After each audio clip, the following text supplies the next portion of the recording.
Episode 122. No cold open rant this time around. Sorry to disappoint. Not as many fireworks going off to start this one. Cooled down a little bit. Are you good now? A couple deep breaths. Just a tad. I mean, like I said, it's therapy, you know? Every once in a while it's healthy to get that out of you. So we do it far too often though. We don't have to be doing it this much, but here we are. Episode 122, and over a month since the season has ended. We're finally going to be getting to our player grades today, which obviously are something that I'm sure a lot of people were waiting to hear about, considering just how positive everybody is to talk about the team and the season as a whole. But I did figure that it was about time, and it's nice because you're a month removed from the season and dust settles, so you can think more clearly, think more objectively. But so obviously we'll get to that later on. But I'm sure there's going to be some drastic changes to our midseason grades. I'm sure there's so many drastic changes in grades. Did everyone move up to an A? I think I definitely boosted McLeod's grade, which was already high last time for myself. You boosted his even more? I did. I hit the ceiling, so spoiler for that one. But yeah, not a lot of grades going up. Yeah, I definitely had a few going down, only like one or two going up. Other than that, everyone else is pretty stationary. Before we get into those, first things first, I do want to address something from last episode. Apologies for the audio issues that occurred. You can blame JP for trying to look up Carter Hutton's stats. Unironically, that is what happened, and his computer could not take it, and it completely exploded and shut down. And for whatever reason, when the audio files went into the actual edits, it was very off sync. So, and I missed that. And for the first 24 hours that the episode was up, the first 25 minutes or so, JP was talking like 5 seconds behind when he actually was in real life. So you'd hear Christian try to like speak on something, and JP would just like interrupt. No, it made me sound like an asshole. He wasn't being rude. I'll take the blame for that one, although I'll also blame JP's computer. So apologies for that. I'll try not to. No, I can't. You can't blame his computer. He saw that save percentage below That's 800, true. and it decided to off itself. Just blame Carter Hutton. It all goes back to the blind man. Anyways, welcome back to another episode of the Sabre Report podcast. My name is Jonah. I'm Christian. And I'm JP. And today, as we said, we'll get into the player grades as we move along here. But beforehand, something that we really haven't talked about much in our last few episodes, the NHL playoffs. Obviously in full swing. We're in the conference finals right now. Dallas is playing Edmonton. Dallas took a 1-0 series lead last night. And then the Florida Panthers, who got past the Toronto Maple Leafs in the second round, currently up in the series 1-0 against the Carolina Hurricanes. And if I check my notes correctly, yep, they're up 3-0 in Game 2. So the Carolina Hurricanes are still looking for their first conference finals win since, let me see, 2006. Who was that against? 2006. Which means... Who'd they play? Which means... That doesn't matter who they played. Which means that the Sabres have won a conference finals game more recently than the Carolina Hurricanes. I just know you had that tweet lined up for the longest time. Like, there's no bigger hater than the Carolina Hurricanes. If they get swept 4 times in a row in the conference finals, that is a bigger jolt of, I don't know, just joy than I'll ever get from like any Leafs elimination. It's incredible. Whoa. See, I don't understand it. Like, listen, I don't like the Hurricanes either, more than the next guy. But there's some real hatred from this fan base on them, and rightfully so. But like, Jonah, what is the main reason you hate this team so much? Like right now, this specific team. I just hate. I mean, I hate the way they play hockey. It sucks. It's not fun, and it sucks to see them get so much regular season achievement and continually and predictably fall short in the playoffs. And then every year we repeat the cycle over and over again. People believe in them. And also because they're Carolina, because they're like a quieter team, people are like nicer to them. I guess the biggest example of this is what happened during the season, which just boggled my mind, that they trade for Mikko Rantanen, didn't ask him whether or not he wanted to extend, and then had to flip him for pennies on the dollar, which, look, they got Stankoven and they got a lot of first-round picks, but they are a win-now team, and they completely bungled that situation, and people are trying to say that, oh my God, what's the dork that's their GM now? What the hell's his name? I'm blanking. What's his name? I don't know. Carolina Hurricanes GM. Sorry, I should know this. Tulsky. Like everybody's like, yeah, Tulsky actually like did a really good job in this. She's like, no, he did not. He did not. No, he did not. Like if that was Toronto, if Toronto traded for Mikko Rantanen and then had to flip him for a rookie and picks in a win now window, people would be all over them. And instead, Carolina just gets coddled. I just hate that. It's things like that.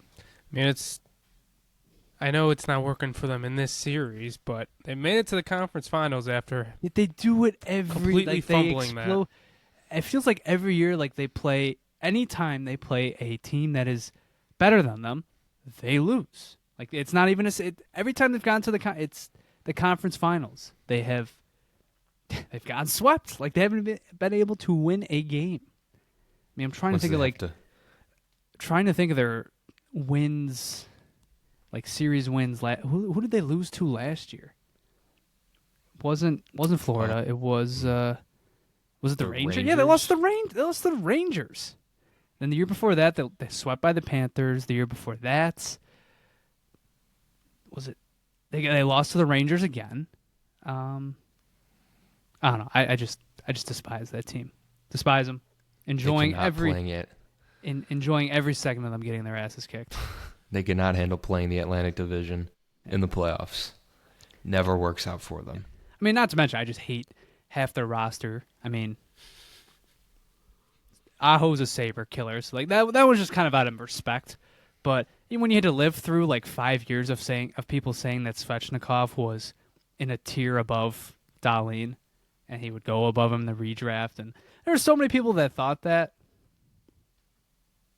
There's some unbridled hate there, and meanwhile, he's having a good playoff, but 130-goal season in his whole career. Just saying. What else? What else? Keep going. Oh, man, I hate their fans. Just hate them in general. Their social media is cringe. Yeah, oh my God, and their social media team's awful. It's so bad. What about when they used to do the storm surge? I don't hate that as much as some people. It's just very on brand. Like, it's corny, and it's meant to be corny. It's just, of course, the corniest team in the NHL does the corniest thing in the league. What else? What don't you like about the city itself?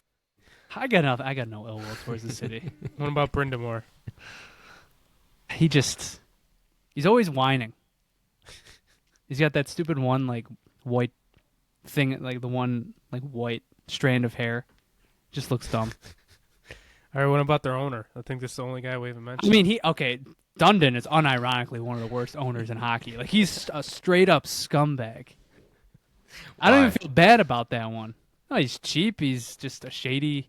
If you read into, like, his business dealings, not a good owner. Like, one of the worst in the sport. I think in the owners' poll, he was, one of the lowest. Like, when Pagula was ranked. Again, like, he was one of the worst. Yeah. I think even their facilities were one of the worst. Really? I think so. I'd have to go back and look. Oh, what about their jerseys? See, also asked. I'll get in on this. Christian, yeah, I was gonna say Christian probably would jump in on this.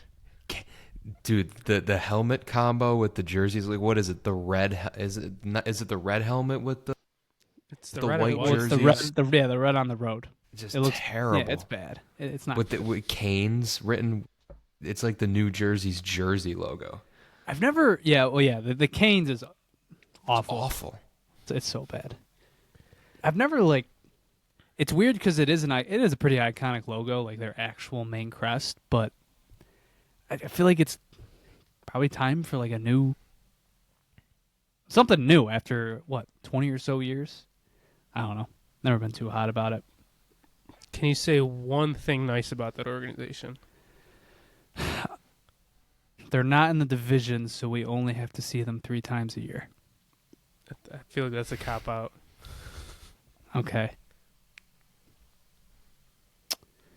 You're gonna have to make me think for this. We didn't even play Toronto 3 times this year, and they're in the division. No, we played them 4 times. Yeah, Did we? Did. What are Yeah. you talking about? God, Yeah, this we season. played them. I don't know. Definitely played them 4 times. Here's a positive. Good thing about Carolina. Good thing I got about something. Carolina. The Carolina Hurricanes helped produce the GM of the Buffalo Sabres and the special assistant to the GM. If it wasn't for them, they probably wouldn't be here. Don't know if I'm gonna. The rage bait is top tier tonight, Nope. JP. I love it. He's trying to get me. He knows I'm in like this. He knows I'm in a swing of being in a down mood. Complete psycho behavior, by the way, last night on the way to our beer league game, by the way. Christian, JP, and I play together, and JP and I Big loss. carpooled to the rink. Yeah, tough loss last night. If anybody's watching us on YouTube, I got a battle scar on my nose because one of my buddies' stick, he like rode up from my shoulder to my cage, and now I got like I don't know what you would call it, like an indent.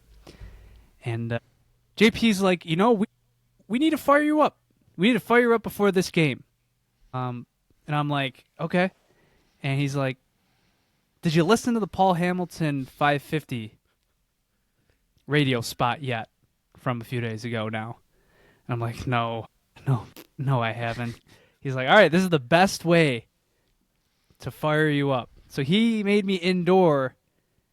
It wasn't even the full rant, but I only got like a taste of it. It was like 5 minutes in. And You heard all the good parts. Mitch Marner sucks defensively. He would make us worse defensively. Zach Benson should go down to freaking Rochester, maybe even Jacksonville. Oh my God. Jacksonville part's not true, but he did say the Rochester part. But hey, you tell me, did it not work? You were probably the only we player lost, on the ice so for us who did good. I did have a good night, but See? aside from the battle scars, I don't know. Not one of your better. Just don't ever do that again. I don't know. It worked. I'm gonna have to find another rant that you might not like.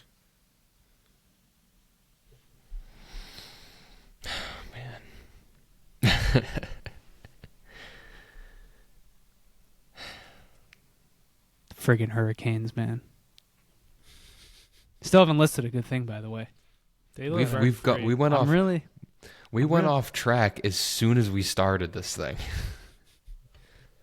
We went right to we mentioned the playoffs, and then the word hurricane. I just went into a complete spiral. Yeah. You Now said we're on minute no- 15 of this. You said no rant to start the episode. As you go on a rant about the Hurricanes. Good thing about the city. Good thing about the team. Doesn't Carolina have good barbecue? Wouldn't know. They gave us Sean McDermott and Brandon Bean. See, but then but here's the thing, that legitimizes the owner, and has created created a cult following around him at points. Oh, they gave us Jeff Skinner. Oh, that's a good one. See, but even that, because then they're like they're trying to say they won that trade because they got They didn't win Kochetkov that and trade. was it Nichushkin, Cliff KHL Poo. guy, Cliff Poo. That's a name. He's I playing. wonder what in- he's up to. He's playing in the KHL. I think. I think Is he he? plays. It's not for Red Star. Maybe it's Tractor. Who does he play for? I'm almost certain. I looked this up recently. He's in the KHL. Shanghai Let's see. Sharks. He plays for Admiral. Good for him. Good for him. So yeah, he is in the KHL. He's serving on the front lines. Godspeed, brother. One good thing. Come on. One good thing, Jonah. Can't be struggling this much. I'm struggling to find a positive thing to say about them. Dude, I gave you Jeff Skinner, and you, That doesn't. I can't. No. Brought a lot I of light can't. to this. He's not here anymore, so that doesn't count. How about since we got Jeff Skinner, and then we got rid of him, and we saved money, we got the Jeff Skinner Memorial scoreboard basically because of the Hurricanes.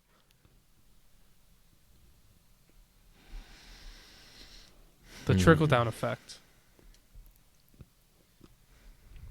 No thanks.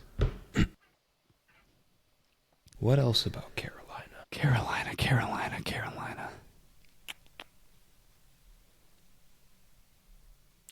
Yeah, I got nothing. I'm stumped here. This is It's tough. I think I could do this for every other team in the league. Vegas? It's just this team. Oh hell no. I could do Vegas. They could positive gonna thing hear- about Vegas. Not gonna hear a positive thing out of my mouth. Positive thing about Vegas. They're tough too. They are tough. See?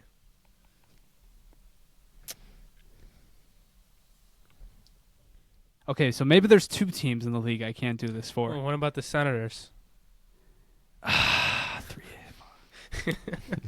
What about the Maple Leafs? Damn it. I could Red do Wings? Look, man, we talked about this last episode. If the Leafs went to the conference finals, they would have been my pick for the East. Nope, not me. Yep. Can't do it. I know you can't do it, but like I have no ill will towards like the roster. It's even the organization itself. Neither do I. I just It's just the fan can't do base. it. I just can't. I I can't. don't disagree. And I could make the excuse like, oh, it's because they raid our building every year. I cannot even use that excuse because we sell them the tickets, all right? We're the reason that they do that. Like, who do you think sells them all the tickets? Like, come on. I can't even get mad at that. I get mad at our own fan base for that.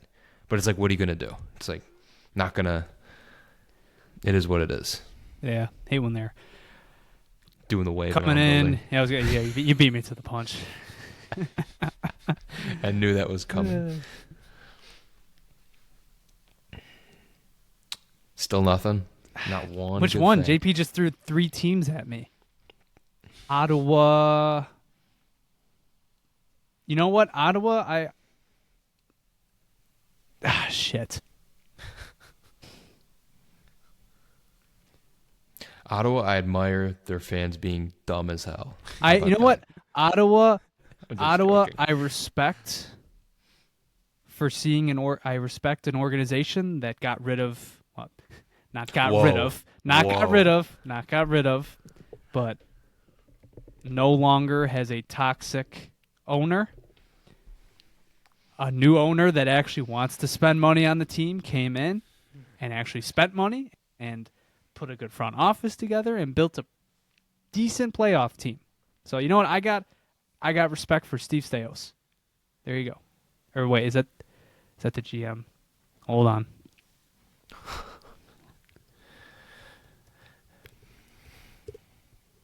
Steve Stais is the GM for the Senators. Who the hell's the owner? Anlauer. I got respect for Michael Anlauer. I guess I could say one good thing about Vegas is What that is their fan experience is fantastic. See? It's never been, Yeah. but it is. And they got Olofsson, your favorite player. Yeah, they do. You know what? They gave Good him a for second chance in life. All right, so that's 2 teams down. So we just We need to put our heads together and just think of something for Carolina. Dude, it can't be that hard. It's like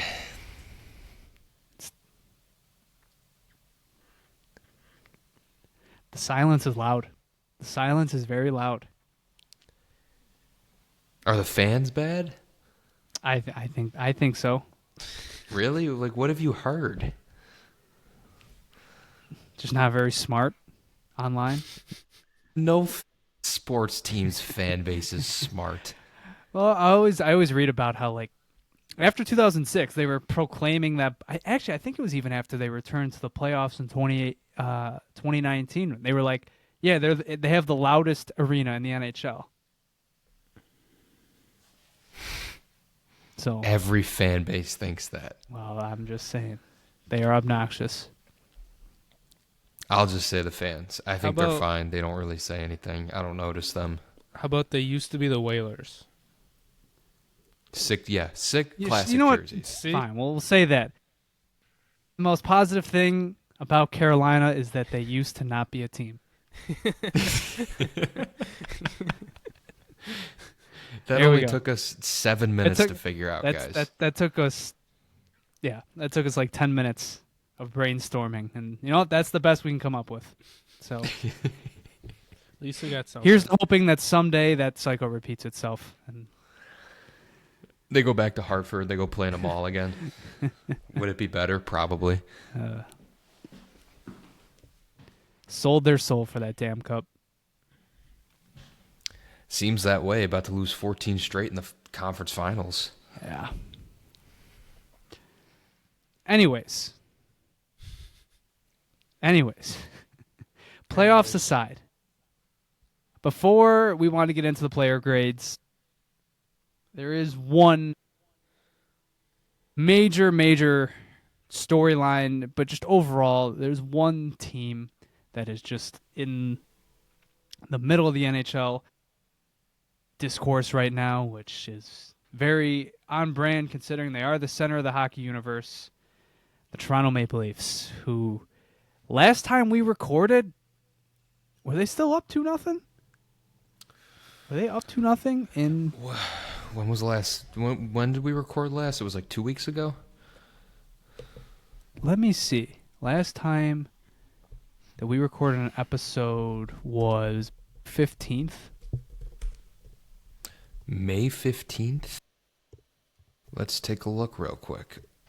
Survey says that. Love that it doesn't give me any dates. That's great. Never mind. Very cool.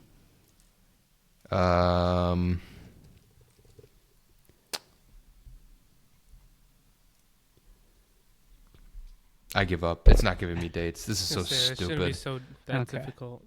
All right, you know what? Actually, Apologies, we have terrible memories because it looks like the last time, or it looks like when the Leafs were up, it was May 7th, and May 15th, Florida had taken the 3-2 series lead. Mm. So bad Also, memory on our part. I tried to open up ESPN to figure that out, and you have to step away from the platform we're using, and my computer's so old that it's started pulling a Carter Hutton. See? It's dangerous. I have my second monitor. I can't step away. I can't even put it on anymore. Like, I can't do anything. I'm just Oh staring my at the screen. I gotta invest in some new hardware. Can build a house from the ground up, but cannot get a new Mac. Because it still works.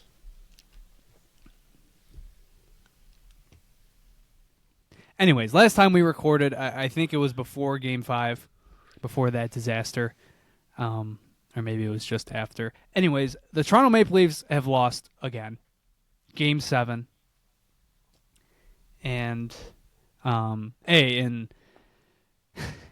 it's actually impressive. Of the last 9 playoff appearances they've had, that is their worst exit. That is the singular worst last game of their season that they have ever had. Worse than any Boston. Okay. Worse than any Boston game. Worse than losing to the Habs or the Blue Jackets. 6-1. Repeat of Game 5. 12-2 in home games and back-to-back home games. Getting outscored 12-2. That deserves a round of applause in itself. That is commitment to the bit, I will say. No one chokes better. I was very Nope. surprised that is the way that game went down. But now that the Leafs are out, two things. We got word today that Brendan Shanahan will not be back as president of the Maple Leafs. The Shanaplan, as we know it, is officially over. Man, R.I.P. R.I.P. the Shanaplan. 11 years. That's a long time. 11 years is a long time. I was 12 when he took office. The Sabres playoff drought was only 3. God.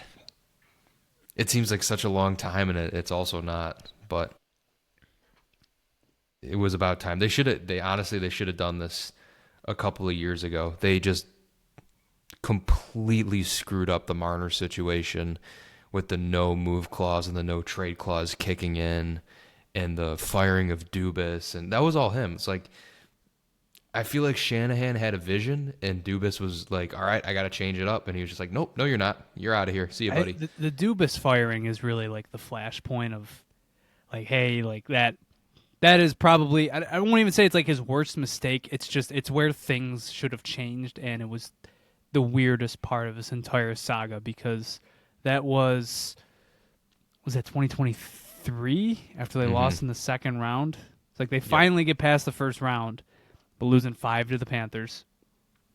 And Dubas seemingly is opening up the idea that like one of the core 4 is finally going to go, and it's probably going to be Marner because the no move clause was about to kick in, and then Dubas gets fired. And the next 2 years, they proceed to run it back in its entirety. And they didn't get any further. They got a few games. They got further. They got a few further. games. It's more. It's a shame. I shouldn't say it's a shame, but it feels like probably since the Habs series, like they had been getting closer. You know, they pushed Tampa to 7 games, and that Tampa team went on to lose in the Stanley Cup. The following year, they lose. They make it past the first round, but then get stomped by the Panthers, and then sure, there's last year's Game 7 loss to the Bruins, but this year you make it all the way to Game 7 of the second round, but it doesn't. It's the furthest they've ever gotten, but it's the worst you're feeling about that core ever, which is just kind of insane. It's the furthest they've ever gotten, and yet it's not even halfway. Yeah, you need 16 wins. They didn't even get 8. They've gotten 7. 7 is the most. Man, I mean, they have it bad. We have it worse. Don't get me wrong. We have it worse. But they have it pretty bad up there. They're kind of like, are they kind of like the Bills a little bit? Maybe. I think it's more so, are the Bills like the Leafs? Yeah, That's maybe. the question. I don't know. It's I just lost my train of thought. That Bills comparison really threw me off.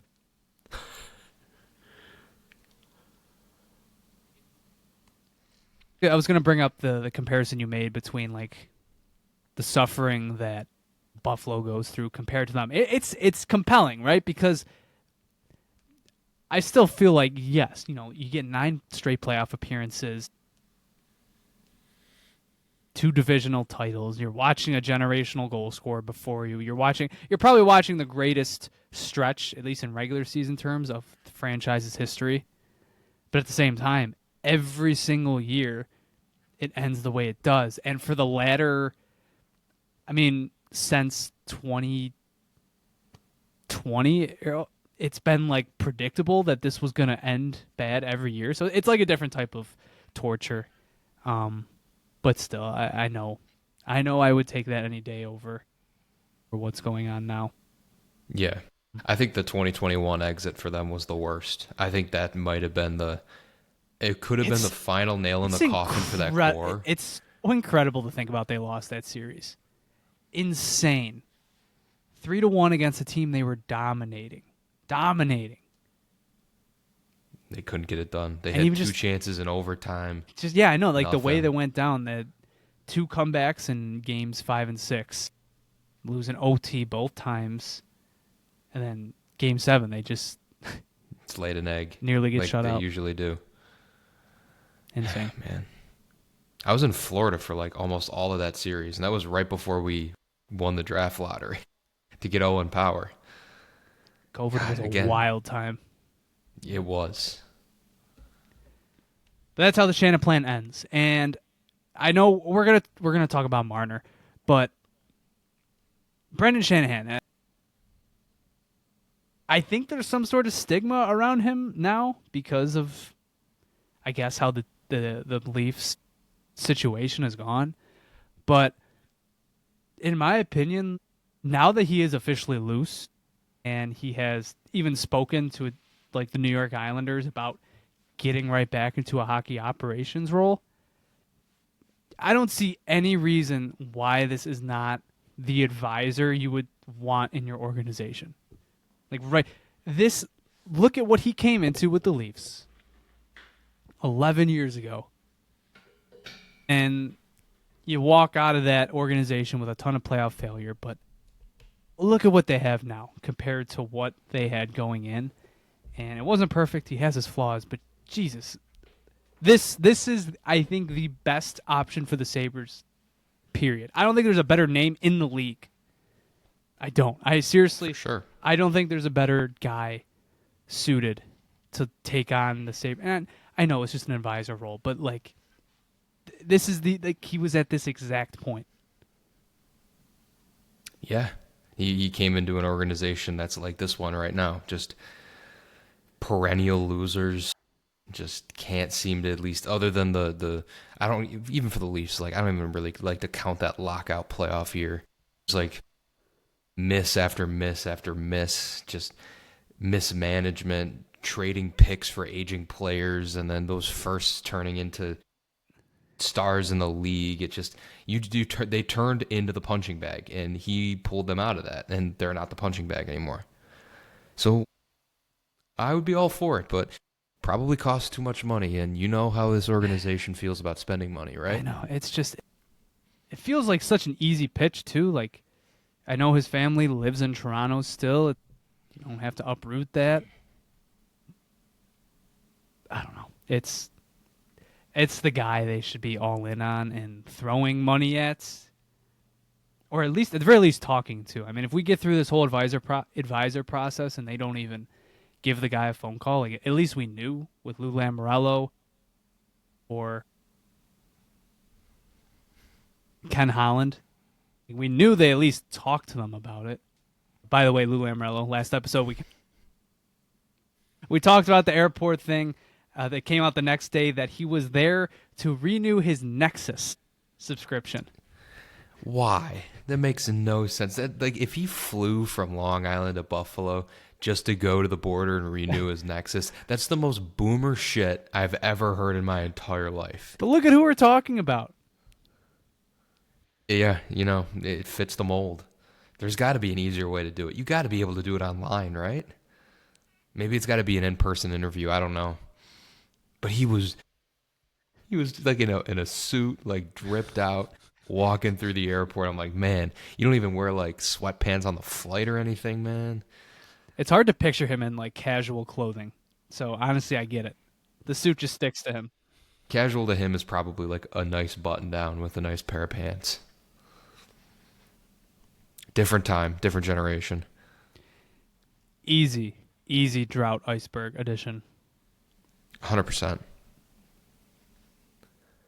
But we knew the Sabres spoke to Ken Holland and Lou Lamoriello. If Brendan Shanahan's phone isn't ringing today and tomorrow and in the next few days, that's just a failure. And I know it probably would come down to money, or maybe he wants to fully get into a GM role. Of course, there's always those factors at play, but seeing him actually shake loose, it feels like he would just be that exact type of role that they're looking for. And honestly, an underrated part of things. I mean, not when he first got there, but when the Leafs finally were kind of getting back to relevancy once Matthews, Marner, and Nylander all graduated to the NHL, he did a lot for what's the word I'm looking for? Just kind of mending the bridges with a lot of the alumni of the organization. And Yeah, didn't he bring like Dave Keon back for the first time in a long time? yeah, and he officially retired most. Well, I shouldn't say maybe him specifically, but the Leafs retired most of their numbers that had never been retired. They've been like honored. And you look at the Sabres now, it feels like the alumni really aren't connected to the organization. Instead, we're infested by a bunch of Carolina Hurricanes. So I would say like the older alumni. I agree with. I feel like some of the. I mean, you still get Miller, you still get Derek Roy, like you still get some of like our generation alumni, but I definitely agree with you. Like past that, it's like other than Rob Ray and you saw people like the RJ stuff, but other than that, like you never see other guys. even like, who knows how much of it is actual. I don't know if it's actual blood between the organization, but you haven't seen Chris Drury here in a while. Even Danny Briere, like RJ Knight, for example, took place before Briere got the GM job. He wasn't there for that. I mean, Afenagenoff hasn't been seen here in years and years and years. Briere was at the 50th anniversary thing. Yeah, you are right about that. Yeah, he They had was a bunch there. of people there. Chris Drury is the one who just hasn't been around at all. Ever since he's been traded, I don't think he's been back. Maybe for the draft. I think didn't they want to speak to him for a GM role at some point? I could be misremembering. I don't know if it was him or the Rangers. Whoever it was just kind of said, I think we're good. That would be a nice perk. I mean, Shanahan, obviously, he's an NHL Hall of Famer and has been one of the best execs in the NHL for the last 11 years. So it's a nice idea, but not exactly not holding my breath, and honestly not holding my breath much for any advisor.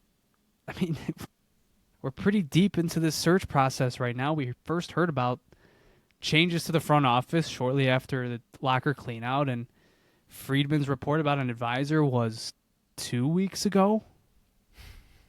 It doesn't feel like we've even gotten like a shortened list. It feels like we've gotten names. It feels like names have popped up, but they've talked to them. They're not interested in this role. Things such as that. I mean, Dude, would Shanahan even want to be like an advisor?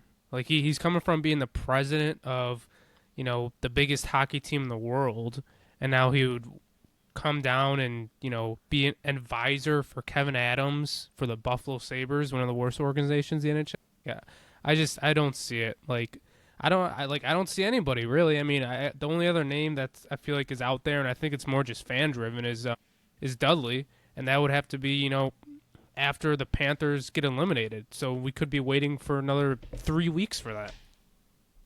I think it's similar to the Marner thing, where a lot of it, like I said, his family lives in Toronto, and I think Christian brought up a good point. It's kind of a do 1 year with us, or however many years after, if things go well, and you can use this time to A, help us, but also B, kind of readjust and see where your priorities lie for a year. And yeah, I mean, it's a tough sell because he's going from president of arguably the most prestigious team in hockey. prestigious, yeah. Prestigious in what way? Winning In money. championships. Look, and it's still the Maple Leafs. Yeah, I know. And yeah, Zamboni driver. and he's going to Buffalo. But also, I don't know, maybe he's a person that invites the challenge of that. I mean, he kind of had to be a person that invited the challenge to go to Toronto in the first place. So That's true. that's just the hopeful side of me. Well, I mean, this organization really they just string you along with what they say they're gonna do, and they're just like, "Is this happening? Is anything gonna happen?" And then either at the last second or after everyone's been like, is this ever gonna happen? They just do something, and it's, oh cool, let's do something else now. Nope. Well, and the draft combine is, I think it's the first week of June, and you're hearing more and more, and it makes sense with the draft being decentralized this year and teams sticking in their offices and in their respective cities. There's not going to be as much discussion during the draft compared to being there in. And you're hearing from a lot of insiders that the most important, or not most important, but like one of the biggest dates or periods for off-season movement is going to be the draft combine in Buffalo, because it's when all these GMs are actually going to be together, and there's actually going to be conversations surrounding roster and player movements. And if you don't have an advisor nailed down by then, how impactful really are they in this whole process? Are they really a part of your team operations, or are they just kind of, I don't want to call it a PR move, but if you're adding an advisor like a week before the draft, is it really a role that's actually carrying any power, or is it more of a what's the word for it? What's the word for, like, De facto. Is it de facto? Like when there's like an emperor who is like controlled by like greater powers behind them. I know exactly what you're talking about, Yeah, too, and I want to find the right word. I'm pretty sure it's de facto, or it's I don't know. I know like a historical World War II example, like it was called Vicky France or something like that. It's not the word I was thinking of. Like a puppet state almost. I don't know. But that's kind of what I mean. Like, I don't want to call it a puppet, but like, it's a role with no actual power. Is what I'm kind of worried it turns into if you wait too long.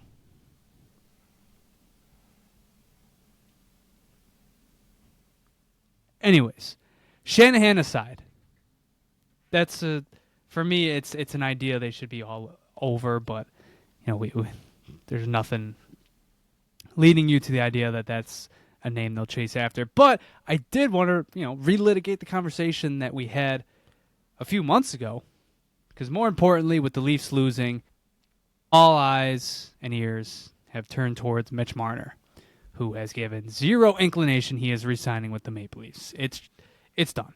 There's no way he stays there, and maybe I just jinxed it, but I just don't see any scenario where he's back next season. And he said he enjoyed his time there. He literally is already talking in the past tense. If you're talking in the past tense in your locker cleanout interview, it's usually not a sign that you're going to be sticking around. So Mitch Marner's going to free agency. I think it'd be good for both sides to move on, to be honest with you. Like, even if Mitch wanted to come back as the Maple Leafs, I'd just be like, hey, it's like, Shanahan ran it back so many times. You got to, honestly, if I'm Treliving, I just got to be like, okay, this hasn't worked 9 times. Do we go double digits here, or do I finally say, all right, let's move on? And you don't want to tie yourself down to the same guys again. Mitch is obviously going to want a long-term deal. Not saying he's not good in the regular season, but it just comes to a point where you need to change it up a little bit. But I'll tell you, this is one of the biggest free agents to hit the market since John Tavares, maybe. I mean, when is the last time somebody like Mitch Marner's hit the market? 100-point player. Tavares was, I mean, his career high is like what, 89 points, and he did that in his first season with the Leafs. Wow, 102 points. Who else? Would you consider Panarin, Stamkos? maybe. Stamkos never hit the market. Well, I mean, yeah. I mean, he if you're did. talking last year, then no, No. obviously not. No. Yeah, Panarin I mean, might be. Stamkos probably would have been, but even Panarin wasn't a 100-point player until after he got to the Rangers. This is like really unprecedented, especially with the cap going up. And, there's word that Marner turned down a year, $13.5 million average annual value contract from the Maple Leafs. He's not getting any less than 14. It's not happening. No, because now he can't sign an 8-year deal. Like that's done. Well, So yeah. he's Oh, gonna 8 want years, more. 8 years, Yeah. obviously. Honestly, Team the could still one trade for thing his rights. that's the one thing I was wondering. It feels like if the Leafs wanted to trade his signing rights, it feel like there's going to be like almost a bidding war over that. Mm-hmm. I don't know if Mitch wants the 8-year deal. He didn't even sign for 8 years last time. I don't think there's going to be a rights trade. It's just funny that they're losing him for nothing. Oh yeah. So I do That- wonder if That it's funny because that's what the Leafs fans are going to remember about his last season. I mean, he prevented them from getting Rantanen. I mean, he used his no move clause, which he has every right to do so, but he's the reason why the Maple Leafs did not get Rantanen. I don't blame him at all for using that no move clause, especially with your wife being like 8 months pregnant. Yeah, So I come think- on. I don't blame him. like that came out like a few months after the deadline. Everybody's, admittedly, you're kind of like, wow, like that's pretty funny. But he just had a kid, so it's sort of like, yeah, like I wouldn't want to move my family at this point in my life either. Yeah, I think they asked to waive in the summer last year, and he also said no. So, hey, his right. hey, it's his right.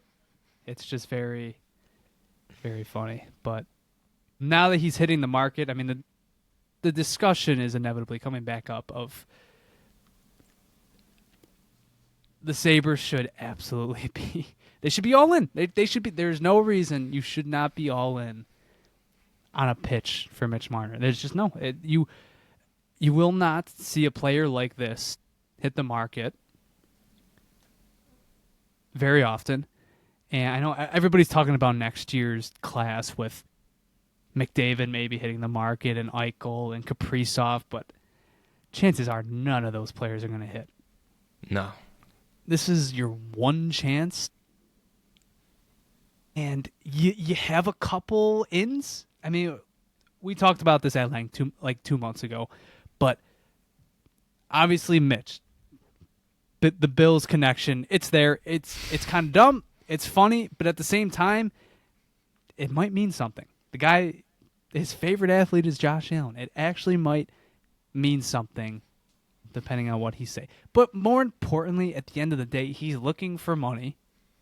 From the sounds of it, I mean, if it goes any direction similar to when his last negotiation went, he wants to get as much money as possible. You can provide. And you can provide that and also be a team that's relatively close to competing. Obviously, the Buffalo Sabres have a league-wide stigma, but you're closer than the betting favorite Chicago Blackhawks. Like, you're closer to the playoffs than that team, or even the San Jose Sharks. And Columbus is another team with a ton of cap space. Or, Utah was a pretty underrated team last year that could throw money at him. If you're the Sabres, you can do $13, $14 million and still be able to build a roster. Obviously, it would take some cap gymnastics, but you figure that out after. Exactly. When's the last time you had to dust off the cap gymnastics balance beam? 2020? Yeah, Before that, 2019? I was gonna say like I think Botterill. I think the Sabres actually had a few overages after he traded for Cahoon and Simmons. Hey, That man was cooking. I think you could count trading for Ben Bishop's corpse as cap gymnastics. You're probably right. Just on the other side. Yeah, exactly. Johnny Boychuk, Sabres legend. See, there's another one. Cap gymnastics. That's Terry's. Did we ever cap get the gymnastics. Did we ever get the future considerations from that guy Yeah, for taking his contract? Hey, I fully agree with you. Do I think it's going to happen? Probably not. But If you had to put a number on it, could I be if you had to put a delusional? number Of on it, course. hypothetically, just if you had to put a percentage on Mitch Marner signing, All right. Well, before we do that, how many teams do you realistically think could sign him? Like, how many teams have the cap space to do this? let me bring up a list of I was Like, going to say like 10. us, look the Ducks, Blackhawks, Boston. the Blackhawks can Blackhawks. do it. Unfortunately, Carolina's probably a team that could do it.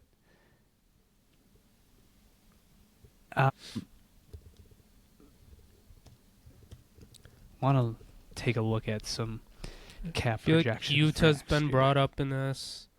year. Utah's the team that I think it makes just a lot of sense in terms of they were an 89-point team last year, and they have a projected. Let's see here. Utah is projected to have $20 million in cap space, and I don't think they really have any big RFAs to sign. Like, you could give Marner $14 million and have $6 million to spend. That is a luxury that a lot of other teams do not have. But, I mean, Columbus has $40 million in cap space. $40 million. Anaheim is 35. I mean, Carolina has the fourth most. How? $31 million. Because that Orlov comes off the books. Brent Burns. Who else? I don't think they have a lot of big names to sign. Or even if they do, like, they can figure it out pretty easily. If I had to guess, I would bet on either Carolina or Utah being the team. Yeah. Everybody's saying Chicago's the betting favorite. I don't know why people. They hired Jeff Blashill today. I just don't see them going anywhere. I What could see the about- Ducks before them. Man, I'd realistically probably put. What were our lottery odds this year in the draft lottery? 6.5%. Yeah. I'd probably put it around there. That's probably the Yeah, chance we get them. 6. Yeah, like 5% around there is. Even that seems high. I don't know if it is. I really don't I know would if say it is. around there. Like I know a lot of people are saying like, there's like under 1% or 1%. Like I think it's a little higher than that. I would probably say like 3% maybe. I don't know. It's a pretty low chance. I mean, you really have to convince them to come here, but Well, technically, it's a 50% chance because it either happens or it doesn't happen. that's a good point. Yeah. Do you get Josh Allen in the room and sit him next to Seth Appert when you pitch? When you Well, pitch him to come here? You kick Seth Appert out of the room, and then you have Josh Allen in there in a spot. You should just guilt Mitch Marner into signing. Like, have Josh do all the negotiations, and that way Mitch can't say no to his celebrity, like his celebrity crush. I do wonder. I mean, we were just talking about Shanahan. Like, if we get Shanahan, I feel like the odds for Marner goes up. I mean, I don't know the they? relationship, I don't but know. like, I feel like it kind of does. Jameson, those negotiations were not pretty. I mean, I'm sure you've seen some of the stuff come out recently about like fans Well, and what they were doing to Marner during that saga, but it was.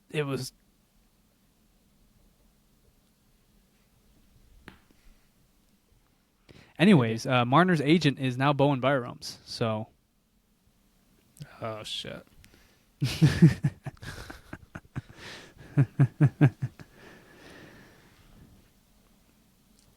I don't know. You just We're in for a fun one, folks. yeah, we are. You just have to be in. Like even the odds are very low, but like if you're at least not giving him a call, and if I don't hear, from Friedman or someone saying that the Sabres kicked the tires on Marner, then I don't know what the hell we're doing. I mean, he's one of the best players in the league. He's arguably a superstar. I mean, he's unbelievable. I mean, Jonah tweeted out the other day like the arrogance that I've been seeing on some of the Sabres Twitter of like, oh, we don't need this guy. He doesn't fit. Like, what are you talking about? Like, the fit is like almost perfect. Like, yeah, okay, he doesn't have grit. If that's what you're looking for, then fine. Like, good for you. I don't care. He's one of the best playmakers in the league. We don't have a playmaker on this team. We really don't. Like, I don't know. Who's your best playmaker? Benson or Tuck, maybe? Like, we don't have one. He's good on the power play. Our power play sucks. Like, the last time, Jonah tweeted this, but if you didn't see it, last time we had a 100-point player was in 92-93, which, by the way, was LaFontaine and Mogilny, which is crazy.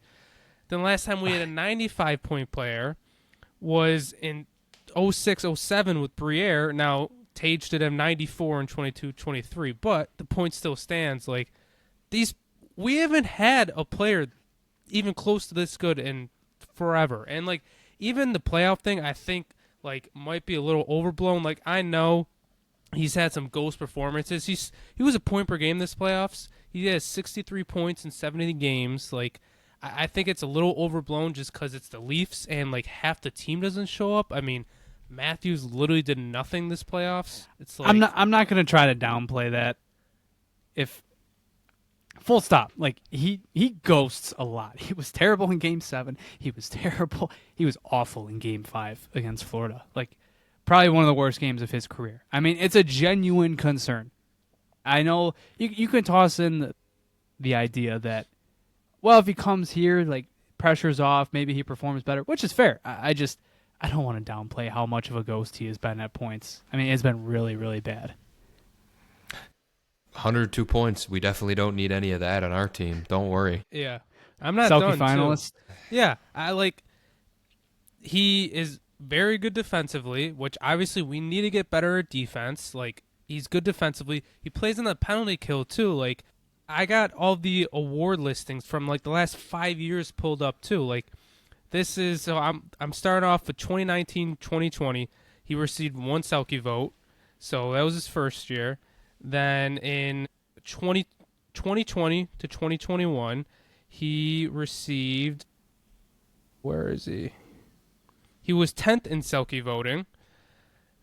And then if I go to, let's see, 21-22, he was 16th in Selke voting. And then if I go another year, 22-23. Going at us. It's going to be Trying to go as quick as I can here. Mitch Marner was 3rd in Selke voting, and he was also, I believe he was 13th in Hart voting. And if we go to the most recent year where voting is out, 22-23, he was 17th in Selke voting.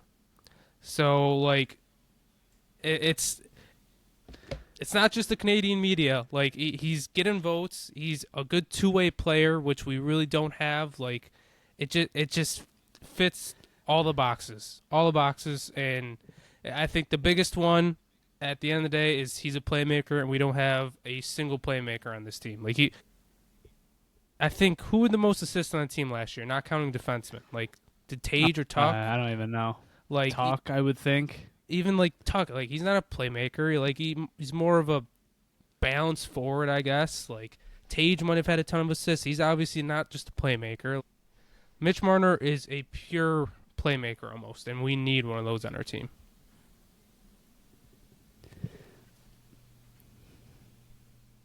You make a compelling case. Now let me sit in front of Terry and give that same speech.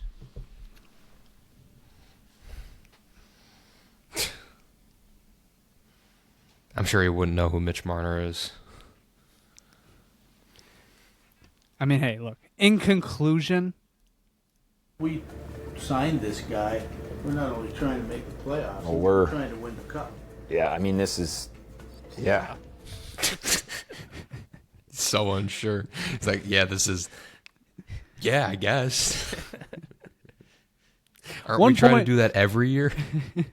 one point I did raise when I tweeted about this myself was I do think back to that moment in 2020. You know, the organization. I mean, we talked about it last episode. They had fired 24 people, furloughed 100 more, completely torched the scouting staff, went from physical scouting to digital, did all of that. But the moment that Terry Pegula thought he could sign the hottest, the biggest forward free agent on the market, We signed this guy. We're not only trying to make the playoffs, Well, we're we're- trying to win the cup. Yeah, I mean, this is, yeah. Kevin Adams was just a baby GM. He had no idea what he was walking into. obviously Terry Pegula has money, and obviously he is willing to spend it when he's not in a deficit. We've seen that. He just guaranteed $250 million to one person on the football team. I mean, Mitch Marner's entire contract, if you traded for his signing rights, signed him to a full 8-year extension with an AAV of $15 million, that's not even half of what Josh Allen is guaranteed for his next deal. Yeah. I mean, there's really nothing stopping them from doing this or stopping Pegula from going all in on this. It's just, I just hope they're in it because there's no reason they shouldn't be. You only get one. You might only get one shot at a superstar like this. We discussed how the Sabres are. We've discussed many times throughout the last 3 years how, like that acquisition is coming. That for every cup team, every team that wins the cup at some point, that one big trade, that one big addition, that just takes that team from one level to the next. I mean, look at what the Dallas Stars are doing this year. It's no mistake that getting Mikko Rantanen and having him for years to come is going to take that team to the next tier. And like this might be their best chance to win the Stanley Cup. Obviously, we see what the Florida Panthers have become with Matt Tkachuk. Even the Oilers, the Oilers' big trade probably was Matthias Ekholm. And Carolina, they had one. They had Mikko Rantanen. That could have been them. The hate watch never ends for this guy. Every team that wins the cup usually has that one big acquisition. I mean, thinking back to, I guess Tampa really didn't have it, but they had like years of acquiring big name players, and like Colorado, they had that year they won the cup, like getting Arturi Lehkonen for, he was making like $1 or $2 million that season, just like insane. Or honestly, if we go back to Tampa, like you look at what Tampa did this year. Took Stamkos out of the organization and went and got Jake Gensel, and it completely transformed that team. And like, yeah, they got boat raced by the Panthers, but look at what the Panthers are doing now. So Vegas Vegas and Jack Eichel, took Vegas to that next level. Every team has that big acquisition. This could be the Sabres. Like Mitch Marner checks literally every box the Sabres need. Every box. Not like, they need another big forward addition. They've needed that. They don't have that guy next to Tage. You were hoping that Jack Quinn became that or JJ Peterka maybe became that Dylan Cousins became that. None of them did. Peterka's a great player, had a great season, but I don't think he's going to be that year in, year out superstar. We've seen what happened to Jack Quinn. and Dylan Cousins isn't even in the organization anymore. Maybe Zach Benson becomes that. Maybe Yuri Kulik becomes that. But right now you don't have that second forward piece, and like Marner is that. He's the playmaker that the team could use. He is a two-way threat. And he fits the timeline of your team as well. I mean, he's turning, 28? Like it or not, Tage Thompson's 27 going on 28. I mean, that's... Mitch, he would be a vet in your room, which is crazy to that as well. Like yeah. 9 playoff appearances he's had. He is a vet at this point. He is. It's better than nothing. If the Sabres were it's a shame that they are the organization that they are, because it's just the guy that they could. He's a guy. Mitch Marner's a guy that every NHL franchise could use, but it's such a good fit in terms of like the team itself, because you get Mitch Marner, everything falls into place, everything. Alex Tuch goes from being your first line right wing for the past 4 years to finally making him the guy that can be your matchup second line winger and your, I guess, like ace in the hole in the playoffs instead of being the first line winger every night. I mean, dude, Tage Thompson scored 44 goals this year. He had 37 strength goals that led the NHL. You put Mitch Marner on his wing. Buckle up. He scored 50. He's getting 50. There is a 50 goal. There are multiple 50 goal seasons on the way. God, Not even dude, mention that could can't unlock get my the hopes league. up, man. And honestly, because we've talked about it so much recently, said it's inevitable if in the scenario where Mitch Marner's a Buffalo Sabre, he's probably playing with Tage Thompson. He is. I think, especially after what you saw from Benson and Kulik playing with Tage last year, I think I would see what Marner could do for Josh Norris, because I think Josh Norris I was just really about to say that. really needs a distributor. You know, everybody would look to, hey, like, what can he unlock with Tage Thompson? Well, he's a superstar, and I would just kind of say, screw it. Let's see what he can do with Josh Norris. It sort of reminds me of how, like, Artemi Panarin really didn't spend a lot of time with Mika Zibanejad. He was mostly with Ryan Strome his first few years, and then Vinny Trocheck, and he was able to elevate those guys to the next level. And I think Marner could really do that for Josh Norris.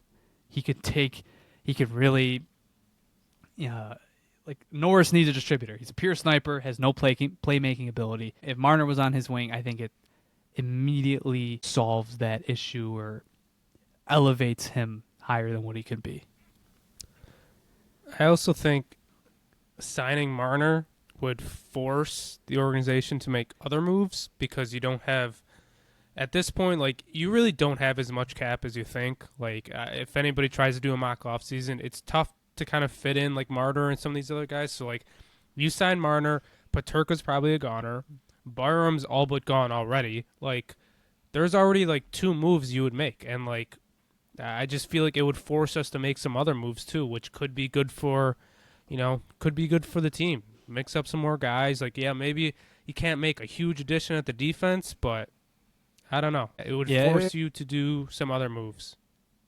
It would be very interesting to see what they do. I mean, if you sign Mitch Marner, you're talking $14, maybe even $15 million. You're probably penciling in Ryan Johnson or Jacob Bryson as your third pair defenseman. Like, you're penciling them in because they make league men.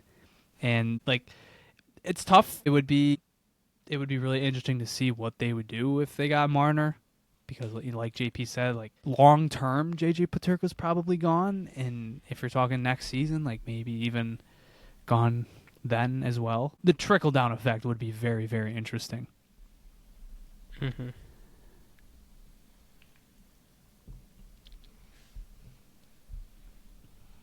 But think about Like think about what that would do for like Zach Benson in terms of having a mentor for that. Who is Zach Benson getting like passing tips from right now, or who's he talking to in terms of how to develop that part of his game?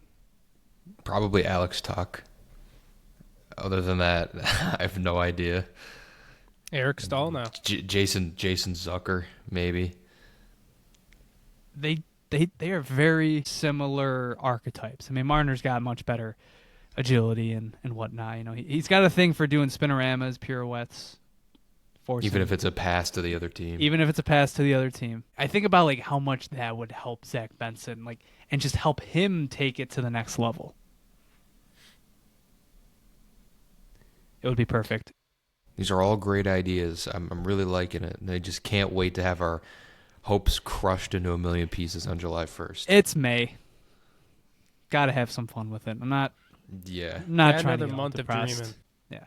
I mean, look, we were talking before the episode started how this summer could be very, very depressing. Like compared to last year. Last year I think had so much more hope. Like it felt like, you know, with Granado being gone, Lindy coming back, you had hope that they would turn around the spending. Like when Jeff Skinner got bought out, like we're immediately thinking they're definitely going to spend this money. Obviously, it ended the way it did, and we had the season we had.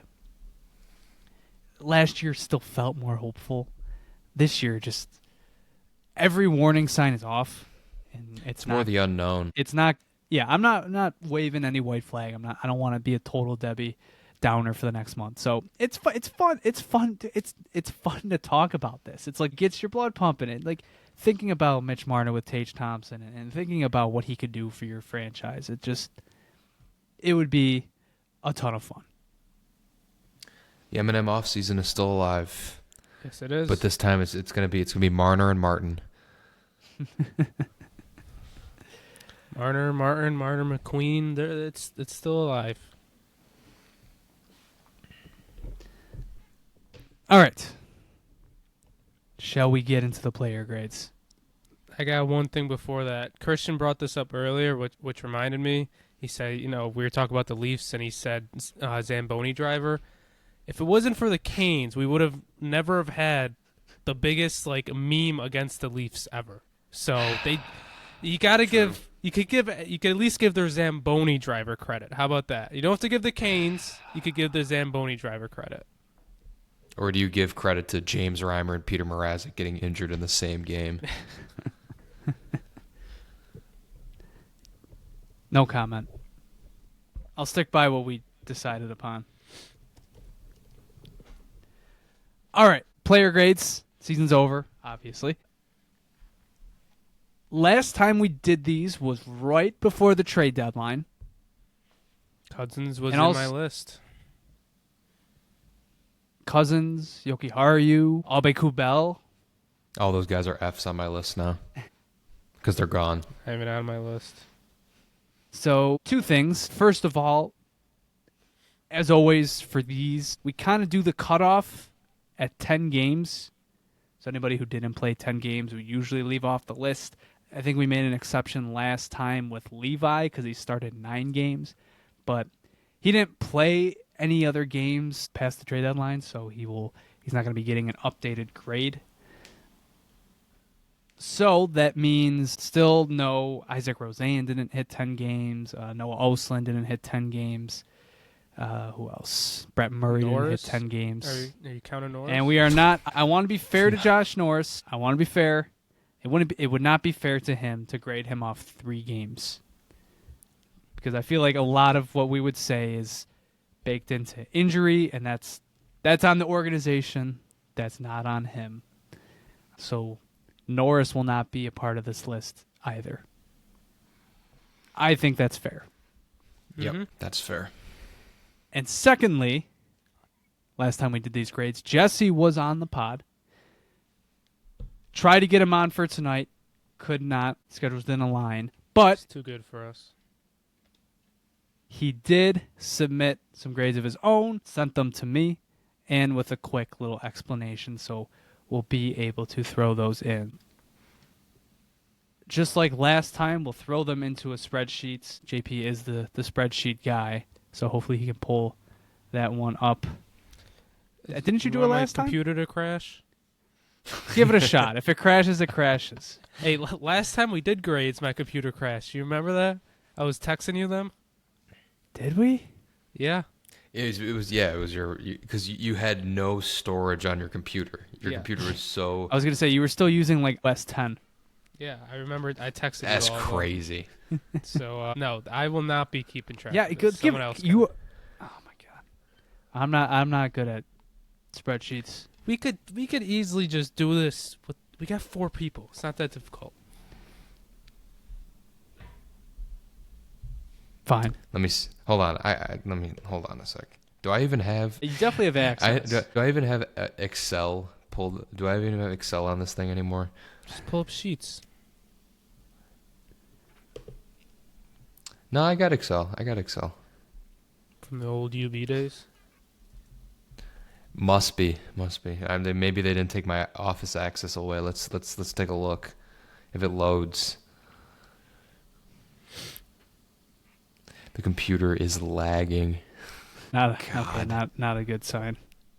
No. I'm in. Okay. Do you do average letter grades in Excel?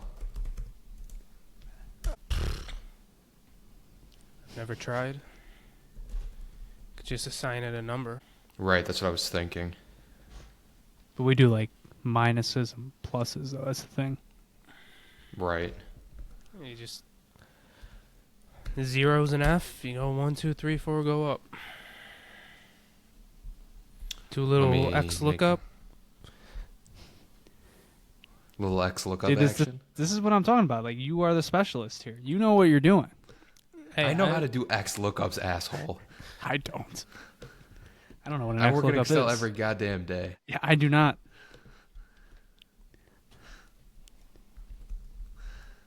You guys live in the spreadsheets. It's your home. Okay, I could do it. I just have to keep track as we go, but I could figure it out. So we're good to go. All right. Okay. So, Christian's going to do the spreadsheets. And then the way we'll do this, because usually in the past, the way we've done is we list our grades, then we like argue over what our final one should be. But I think we'll instead just present our grades, and then Christian can throw them into an average function and see what it comes out to. This kid does not know Excel ball. Average function. Get out of here. Sorry. Cook. Okay, so yeah, if anybody hasn't listened to an episode where we've done player grades before, usually we grade based off of expectation. So hey, this is what I expect of the player going in. This is what they actually did. This is the grade based off of that. Now, obviously, there's still like player performance in there that matters, but you'll see grades like Peyton Krebs is probably going to get a better grade than, say, or like hypothetically, if he was still on the team, Peyton Krebs would get a better grade than like Dylan Cousins. But I'm not going to sit here and say like Dylan Cousins is a worse player than Peyton Krebs. That's the sort of logic to follow. And usually that baseline grade that we use, it's usually a B. Like if you give somebody a B, usually they've reached what you expected them for the season. So, without further ado, why don't we get right into it? We'll start with Rasmus Dahlin. JP, you lead things off here. Back before the trade deadline, you gave Rasmus a B+ grade. Yeah, I think I'm gonna stick with that. Really? Yeah, I'm gonna stick. I mean, honestly, if we want to, I could give him a lower grade if I really wanted to. Not because of his play, but it's like, I mean, had some high expectations coming into this season. I'm not saying he didn't play up to it, but he didn't really exceed my expectations that much. I don't know. I think it's very telling, I think, how good he was for the team this season when you saw what they did when he was not playing for them. I mean, they didn't win a game. They did not win a game. They did not win a game without No. Rasmus when Rasmus Dahlin was not in the lineup this season. I originally had an A grade at the deadline. I think I'm just going to say screw it and give him an A+. That's what I had him with He originally. was. I think this is the best season he's ever had. I think it was better than 22-23. Yeah, I'm going to stick with my grade too. Just keep it an A+. Pretty easy decision on my end. All right, we'll hop over to Jesse's grade. He had Rasmus at an A, and he said, guy is a stud, no way around it.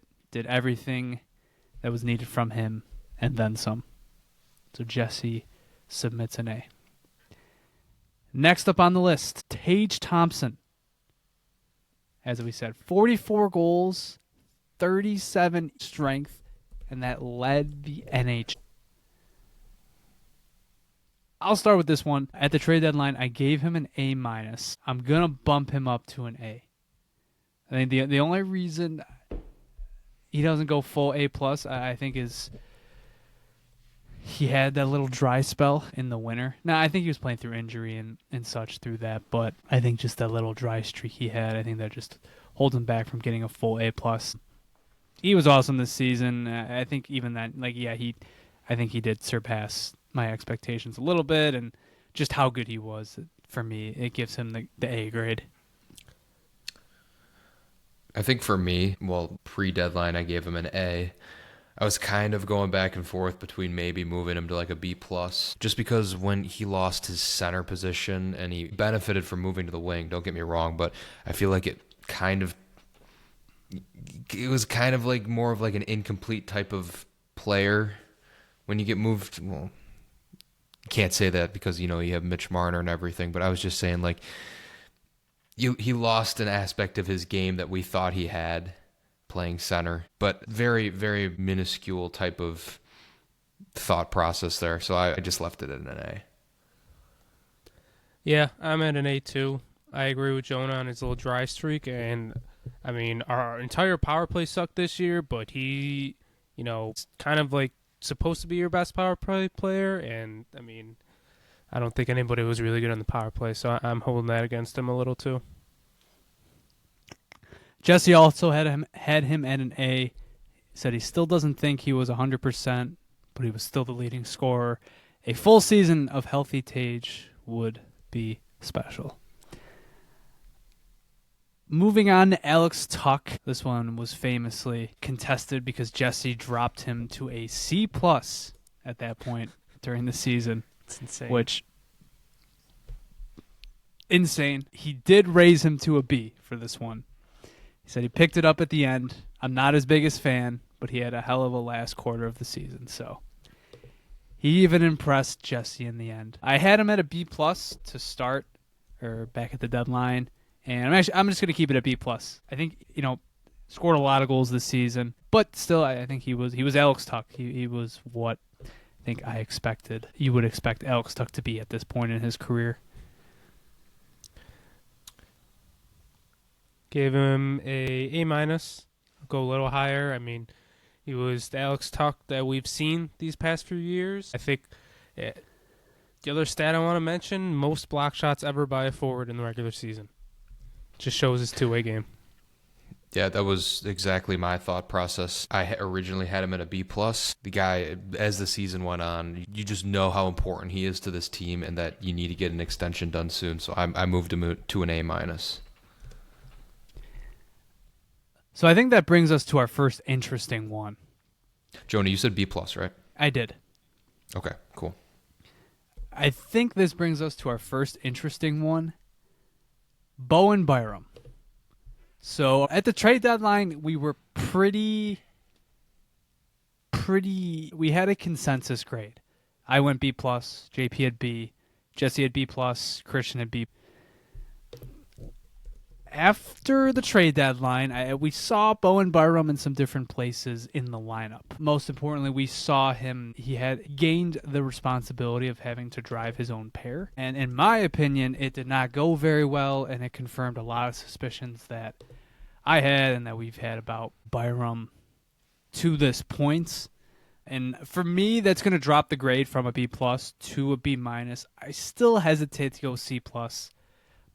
Byram's a very flawed player. He's a complimentary player.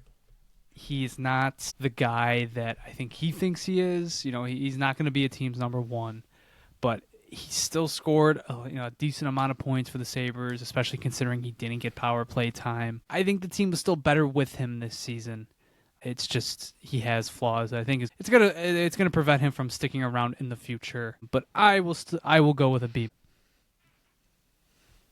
Yeah, pre-deadline I had him B+, but as the rest of the season progressed, he was basically just a fun tool for Rasmus Dahlin to use whenever he was on the line with him, or on a pair with him. Not gonna knock him too much. I still think he's a good player. Obviously, not gonna be a number one anywhere, but I'm gonna take him from a B+ down to a B. Yeah, I'm going with the B too. I mean, I don't think it really surprised any of us that once he got moved off of Dahlin that he wasn't going to be as good. So it wasn't a surprise. So there's no reason why I'm going to drop my letter grade. I think it was as advertised coming into this season, and nothing really surprised me this year about him. Jesse, who as a reminder had him at a B+ around the deadline, he dropped him to a B. He said, I am a fan of his, probably one of the few who would like to see him back, but he did sort of prove to be a merchant playing with Dahlin, which is why he was bumped down to a B. Peyton Krebs. Christian, I'll let you lead the conversation on this one. All right. Well, Peyton Krebs. Sorry, I was finishing up the Byram row for the Excel, but hold on. Let me find where It's all right. I'm not mad. It just kind of stopped the flow that we had going on. Yeah, I'll go. No, I got it. All right. I got it. Peyton Krebs pre-deadline. I had him at a I had him at a B-. I like Peyton Krebs' game. I think he's carved out a really interesting role here with the Sabres. But he's no more than a fourth line guy. He's an in and out of the lineup type of guy. I can't see myself moving him up at all or moving him down. I'm sticking with the B-. I could have sworn that I had read a few Christian texts about getting rid of Peyton Krebs this offseason.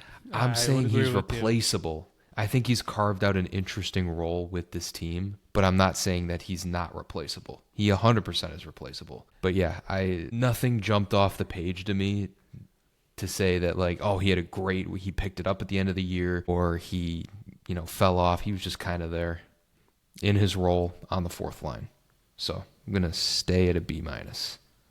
Yeah, I'm moving up from a C+ to a B-. I mean, I love Krebs. He's moving just a up. dog. Wow. Yeah, he's a culture guy. He's good fourth line role. I mean, he's never going to take that next step that we were all hoping so. And I don't know. I just love Krebs. He's a fourth line. He's a rat. I look forward to seeing him play on the Sabres next year. I'll say that. Some high praise.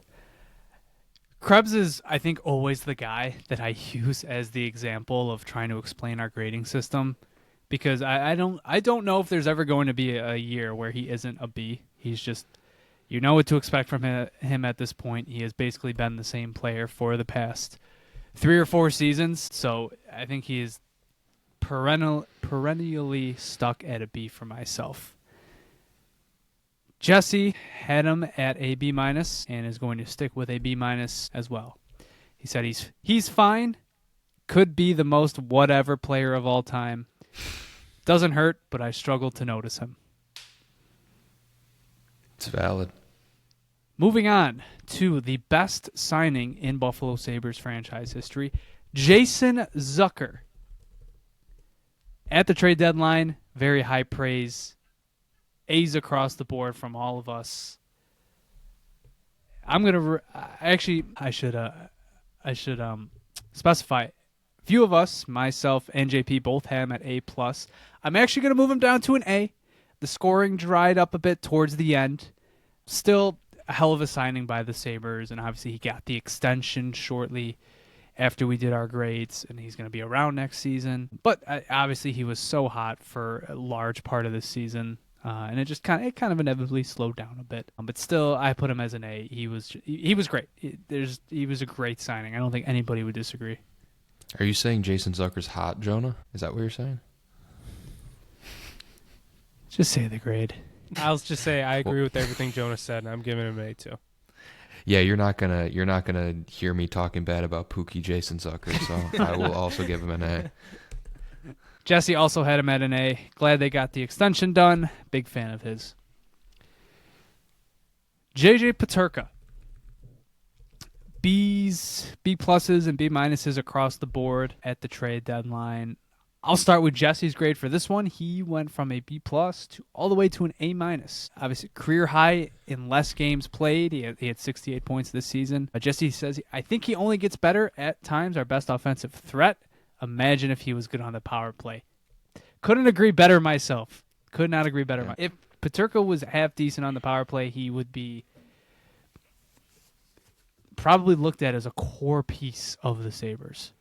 Like Imagine core, if any of this team was good on the power play. That's a good point. I had him at a B plus at the deadline, and I'm actually going to stick with that because the points were great. He had an unbelievable season. It's just I see stats like he had the highest 5-on-5 shooting percentage by any player since 2007, which is nuts. It's alarming going into contract negotiations. It is a bit alarming. Mm-hmm. And he also, defensively, he became a crater this year. I mean, as much as he gave... Skinner 2.0. As much as he gave you, he gave just as much of it back. So he's a very interesting player in that regard. But he's a very hot and cold, very streaky guy. So I'm just going to give him a B plus for the season. Yeah, I'm gonna piggyback off of that last thing you said, streaky. That's a pretty good term to use for him. I had him at a B plus, and he's gonna stay there. I saw more of the same throughout the rest of the season. Let's see what a contract looks like for him. I'm also at a B. What did Jesse give him? A minus. Okay, good.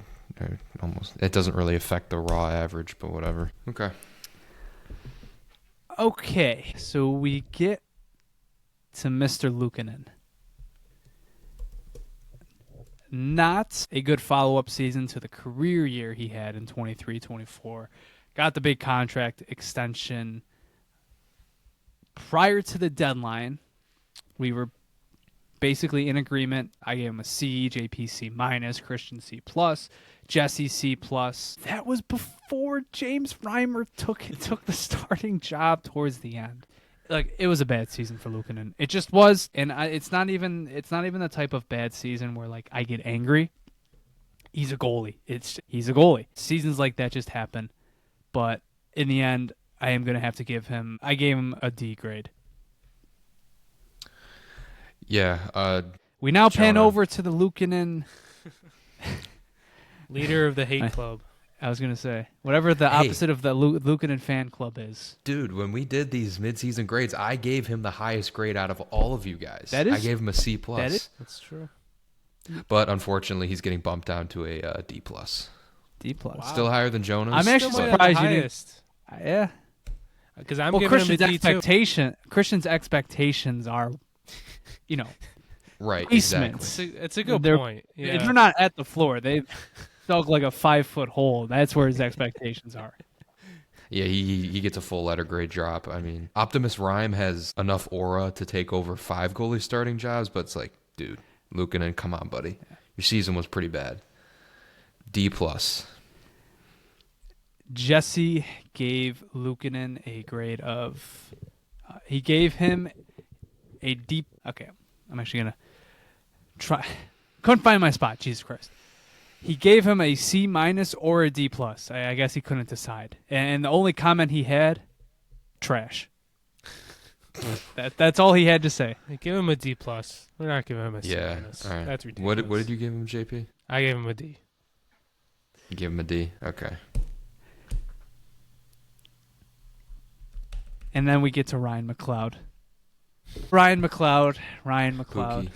I could go on. I could go on for ages. It's funny. Jesse gave him a grade of an A, and he said his only comment was, "I'm sure Jonah will cover everything on this guy." Yep. Take it away. Same with me, buddy.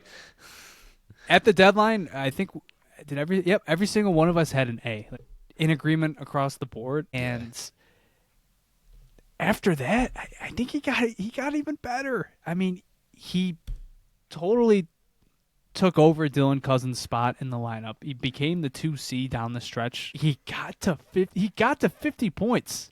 Like, Ryan McLeod scored 50 points this season. Man.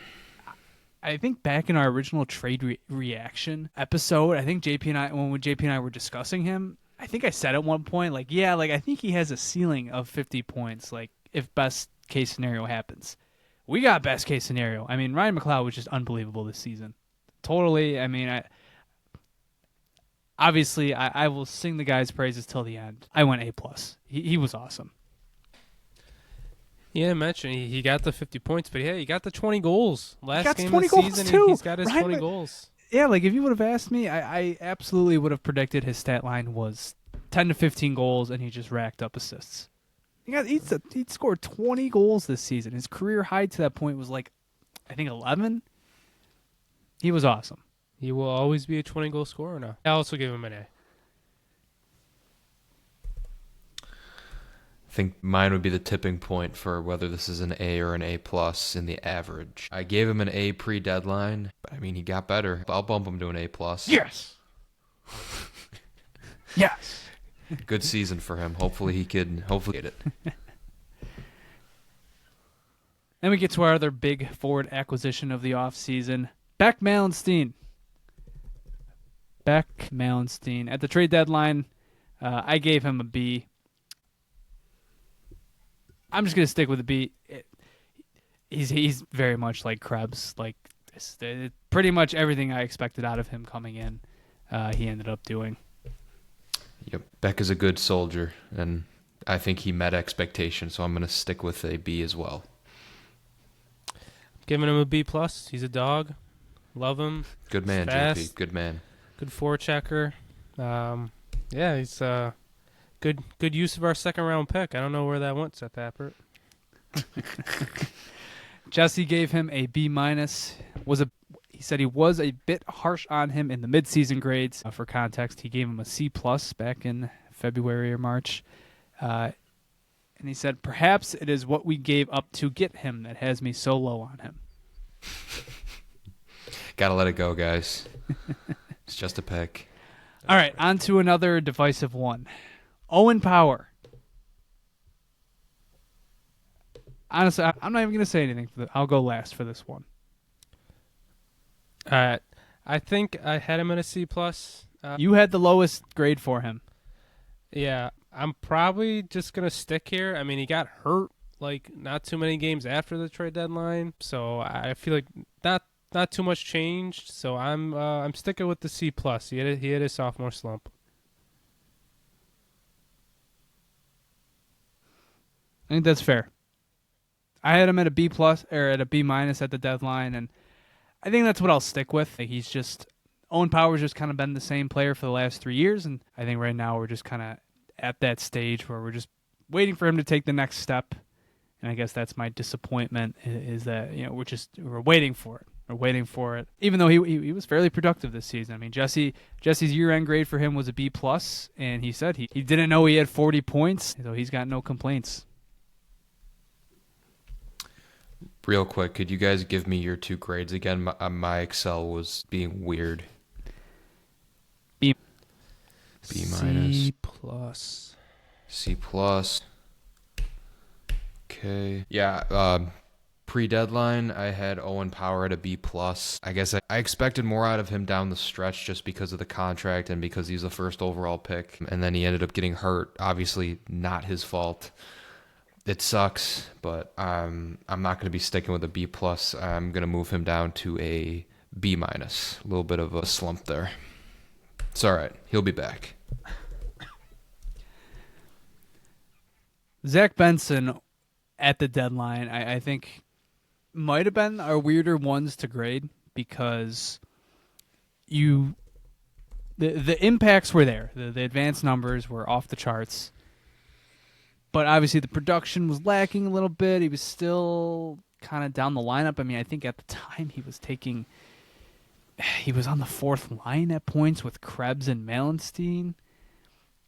But then after some forwards trades, after Norris got hurt, the lineup saw a ton of shuffling. And by the end of the season, he was on the first line with Yuri Kulik and Tage Thompson, and that line was clicking. And I think you were finally seeing the first steps of the Zach Benson breakout, which during that last stretch in the dead season of hockey, that is what my eyes were glued to for the remainder of those games. I was all in on that. I had him at an A-. I'll keep it at an A-. Keep it at an A-.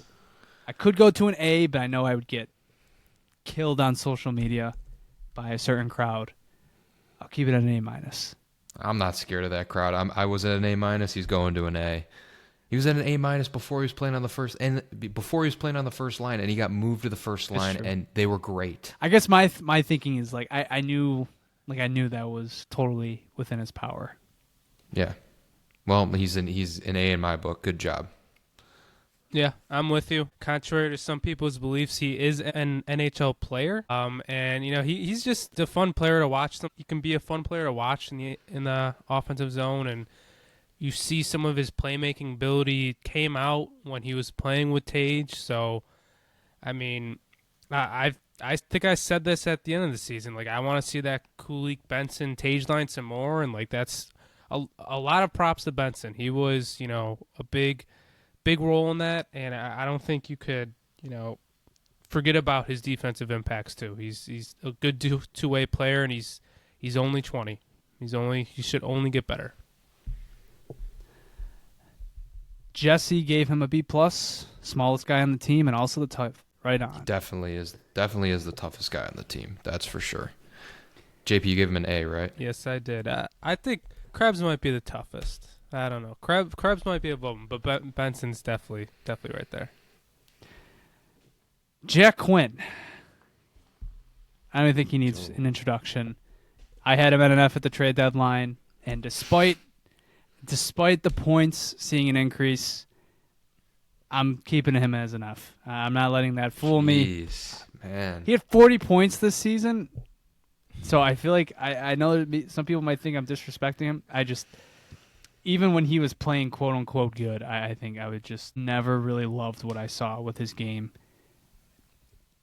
By far the biggest disappointment of the season. And I get it, injury, all that. Doesn't sound like he was conditioned coming in. Just a disappointment from start to finish.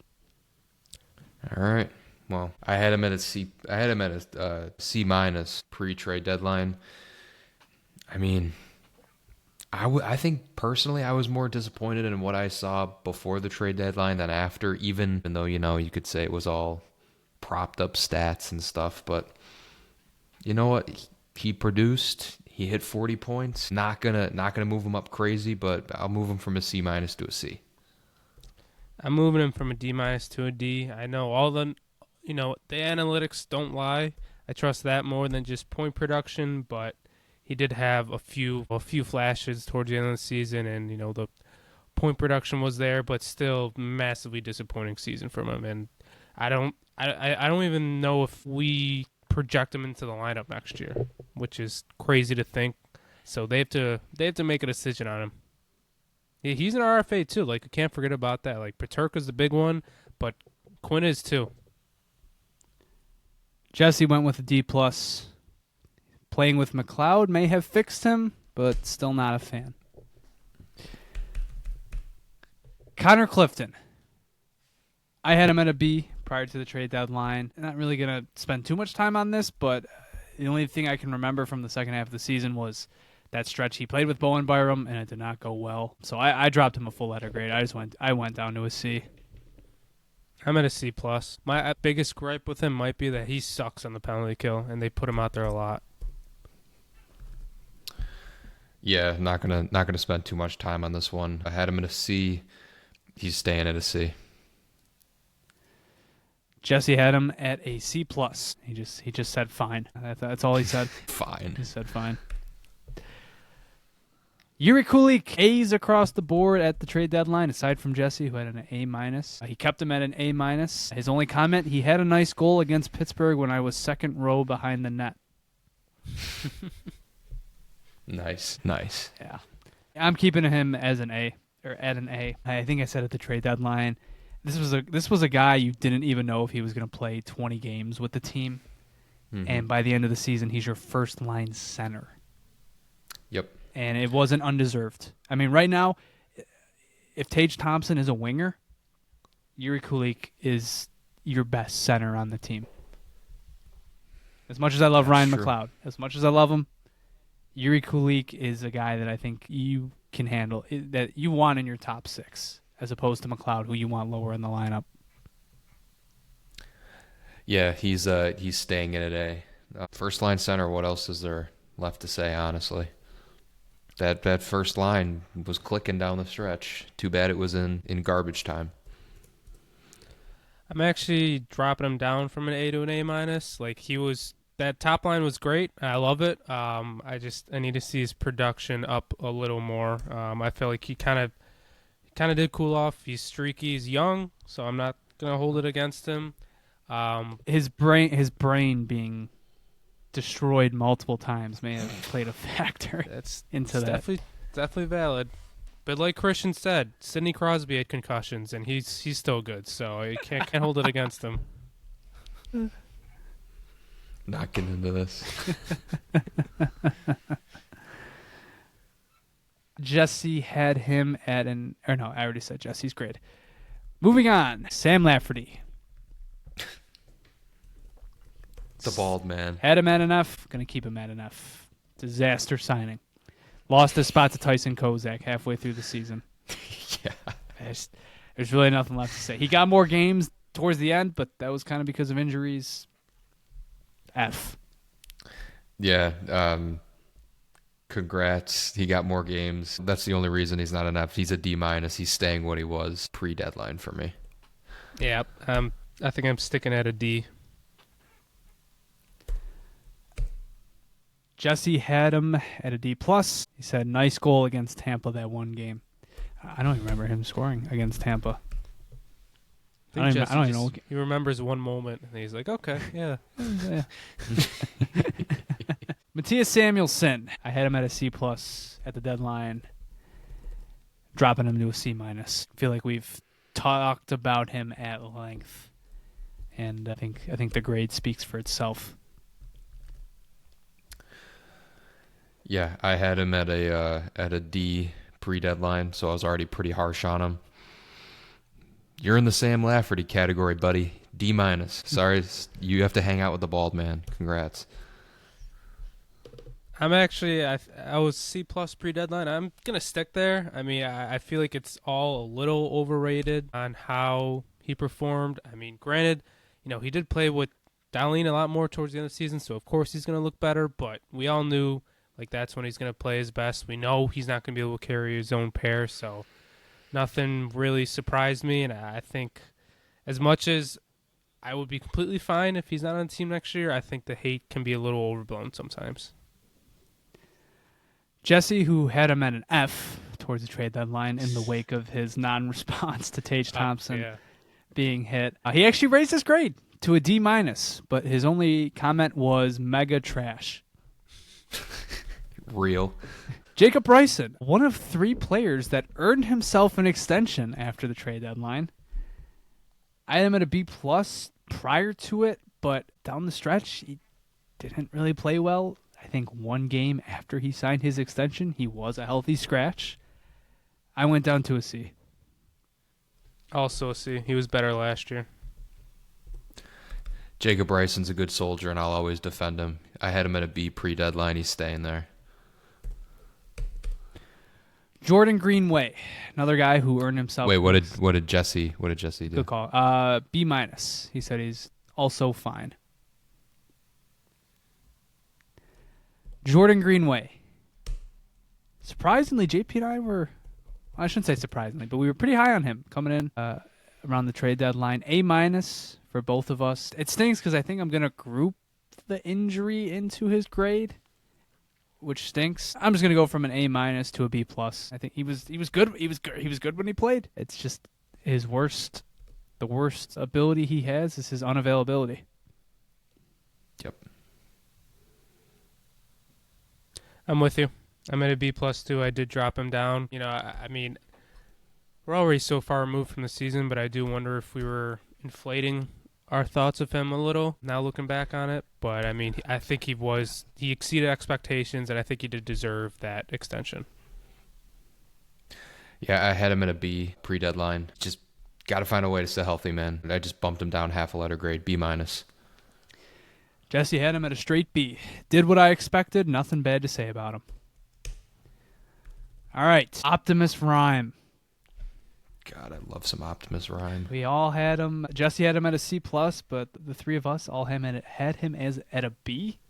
Mm-hmm. Coming in and down the stretch, man, taking the crease away from Ukko-Pekka Luukkonen.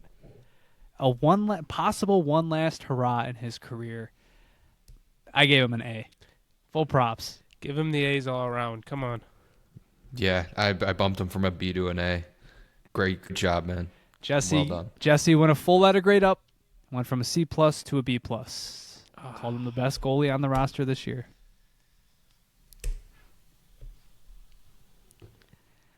All right, as we said, Levi didn't get any games compared to the trade deadline. Consensus was C minus back then. I mean, we won't bake Amerks stuff into this ranking. The only thing I'll say is Jesse, I didn't tell him that we weren't going to give him another grade, but he didn't even give a grade. He just gave a comment. He said he wasn't great on the Sabres. He was a superstar for the Amerks. I don't know what to give him. Hey, same, man. Figure it out. I didn't even read this comment for the next one. Tyson Kozak. We basically all had him at B plus around the trade deadline. Jesse put him at a B, and his only comment, he just said Kozak. Kozak. Yeah. That's it. Okay. That's it. That's all he had. I'm putting him at a B plus. It was great to see him He only got 20 games in this year, which feels like it should have been more, but he got hurt multiple times this season. But he was good when he came in. He stole a job from Sam Lafferty, and his motor is really fun to watch. And I think he'll be probably in contention for the 12th or 13th forward spot next year. Yeah, that could be your Krebs replacement. All I'm saying. He B plus. This is the specific text I was alluding to. We've gotten a few of these. Yeah. Yeah, Kozak sticking with him at a B plus. He's been great. I'm moving up to an A minus. Damn, all right. I think it's just no one really expected him to come up and actually be a contributor, and we're already talking about him in the lineup next year. So A minus, good trooper. All right, last one. Jacob Bernard Docker. The other piece coming back in the Dylan Cousins, Josh Norris trade. Spent a decent amount of time with Owen Power, and for the most part, I think faring pretty well. I went ahead and gave him a B. I gave him a B grade. Yeah, nothing about him jumped off the page at me. I mean, he had that great goal in his return to Ottawa, or when Ottawa came here to play. That was great. He's gonna be right-handed defenseman depth next year, so I will also give him a B. I'm giving him an A minus. I mean, I feel like Whoa. he was kind of just a throw-in to the trade, and no one really acknowledged him. Okay, hey, we talked about the Sabres do not own a second-round pick anymore next season. You We have did to talk wonder. about that. I think it's because of him. It is because of him, but I mean, I thought he was very good with Owen Power. I am penciling him into our lineup next year, and he impressed me. I didn't really think much of him once we traded, and I'm sitting here thinking, if worse comes to worse, and he's our second pair right-handed defenseman, I would be fine with that.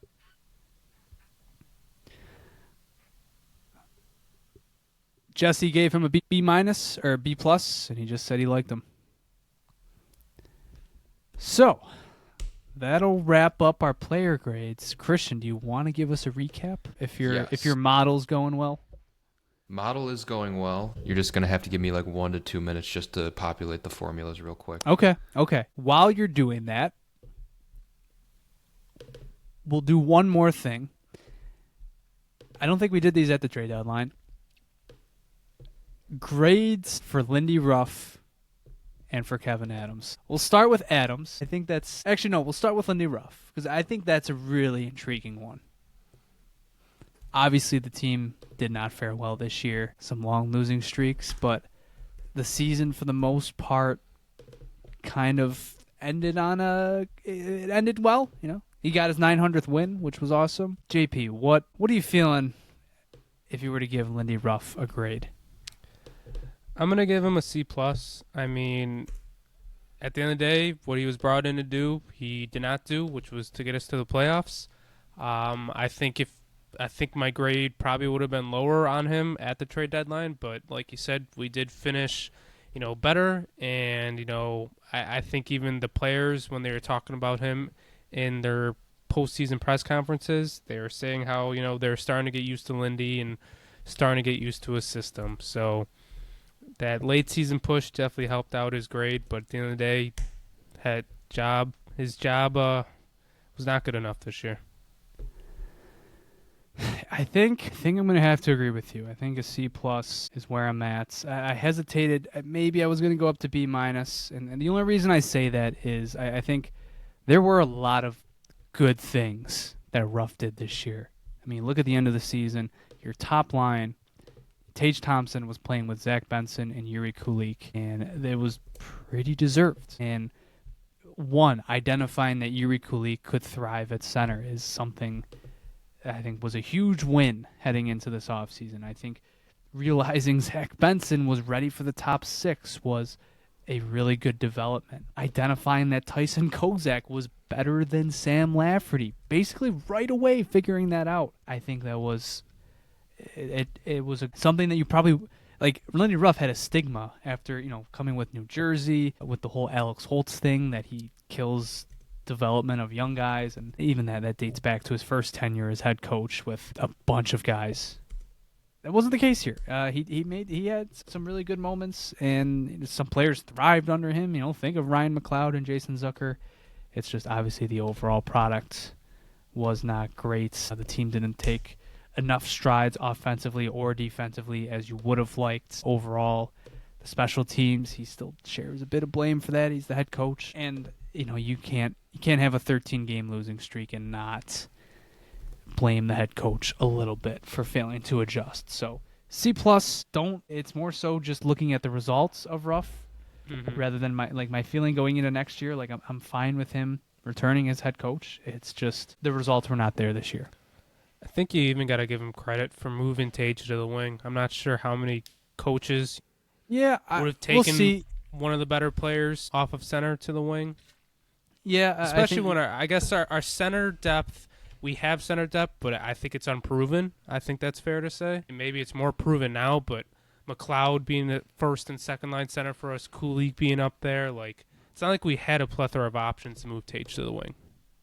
Yeah, I mean, he did it because Tage was hurt during that stretch. And Lindy Ruff was, I think, quoted as saying that it started out as something that he did to just lessen the responsibility, but then he just kind of liked Tage there as it went along. And, Tage is not a very responsible defensive player. And it's, usually you want to keep those guys away from center. And, I mean, hey, Lindy Ruff was quoted multiple times earlier this season.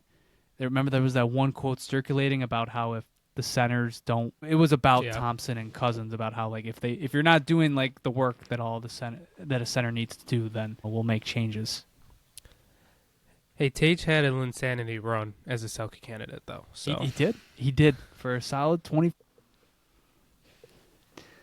Christian, what grade would you give him? Lindy Ruff. If we're going off of our grading system, I'd probably have to give him a C. I was expecting more coming into the season. I knew there'd be some growing pains. Didn't expect them to last as long as they did. probably going a full 82 games, considering how end of season pressers went and what we heard. I'm really hoping for more next season. Didn't see enough. But it was good to have him back. I think it's always good to have a little bit of a shake-up in the locker room, a new voice. But nothing spectacular came out of it. Just another lost season. So let's hope we can get over that hump next season. Maybe get his grade up into the B+ area to the A. God, you sound so tired. We've gone long, folks. Christian is usually wrapped up in bed by this point. I had to take care of the Excel work too. No, I know we're putting him to work. We do have our final grades. All right. All right. Well, we'll do final grades. You know, we won't have to talk. Well, we won't talk about Kevin Adams. We'll do the final. We'll do the final grades, and we have we'll so much time this summer to talk about Kevin Adams. We'll keep it strictly on ice. Yeah. So JP, VLOOKUP formulas. Learn how to use them. Very nice. Got the X lookup. All right, after averaging out all of our grades and converting those numbers into letter grades, our final consensus grades are as follows. Malenstein, B. Power, B-, Benson, A-, Quinn, D+, Clifton, C, Kulik, A, Lafferty, D, Samuelson, D+, Bryson, C+, Greenway, B, Optimus Rhyme, A, Kozak, B+, and Jacob Bernard Docker, B+. All right, there you have it. Your final 24-25 Sabres grades. Man, I think this is our longest episode to date. Hey, Feels like we're saying that every subsequent Every episode. single time. I like it. I like these longer ones. I don't know. It's fun. It's some of the listeners might not love it. I know our own father isn't a fan of these long ones, but Our father I love them. constantly tries to pitch that we do like 20 or 30-minute ones, and Yeah. it's like, how about something that's 4 times as much as that? The long ones are fun. All right, before we sign off, quickly we'll bring up the Amerks down 2-1 in their series against Laval. Tied the series back up going into Game 3, but a rough third period against Laval. In the third period, they would lose, I believe it was 4. Do or die. I think next game is tomorrow night, Friday. Season is on the line. And they'll need some guys to step up, which includes Devin Levi, who has not been great this series. It's been struggling. It's been quite the flip of the script compared to round 1. So they'll need him to go beast mode for these last few games, and they'll need some guys to break through. I mean, Noah Oslin's been quiet, Wahlberg's been quiet, even Kulik probably want him scoring a bit more. So. But like I said, going into the series, Laval just gives them problems, so this isn't too surprising to me.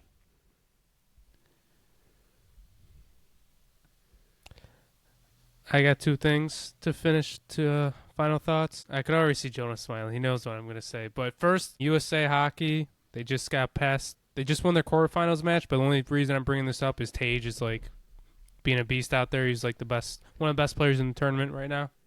Making a good pitch to make the Olympic team. Yeah. And then, the Bandits, they're about to get in their chance to three-peat. They lost Game 2. They're bringing it home for Game 3 Saturday night. It's sold out, so we'll see if they can do it. But, they could win it in Buffalo, a three-peat in Buffalo. It'd be pretty cool. Yeah. It would officially become a dynasty. That would be the dynasty. Yep. 3 in a row. 3 in a row is the bar. Just FYI, it is the bar. If they go 2-2 in the finals in the last 4 years, it's not a dynasty. Nope. I don't know. A lot of pressure. It is a lot of pressure. Yep.